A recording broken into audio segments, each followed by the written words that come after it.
Kabrigada, naniniwala naman ang Ibon Foundation na posibleng panandalian lamang ang bahagyang pagbaba ng self-rated poverty. Kung maalala, sa latest survey ng SWS, lumalabas na 52% o siyang katumbas ng 14.4 million Pilipinos ang itinuturing ang sarili nilang mahirap. Mula ito sa 63% itong buwan ng Disyembre ng taong 2024, 50% sa buwan ng Enero at 51% naman sa buwan ng Pebrero. Sa panayam ng Brigada News sa FM Manila, kay Ibon Foundation Executive Director Sunny Africa, sinabi nitong sa tingin niya ang pagbaba sa self-rated poverty ay posibleng dulot lamang ng paggasta sa ngayon ng mga politiko. Ngayong papalapit na kasi ang halalan, mas marami ang mga ayuda ng mga programa.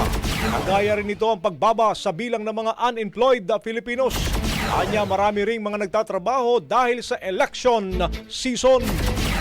Mapaisip ka kung tatagal ba itong pagbaba ng kahirapan. Kasi 63% ng kahirapan ng Disyembre, 52% na ng ngayon. Pero may kutob kami, kulang pa kasi yung datos, hindi pa nag-release ng buong buo yung DBM ng kanilang datos. Pero may kutob kami, bumaba yung kahirapan ngayon kasi naglalabas ng pera yung gobyerno at ibang mga politiko para doon sa halalan.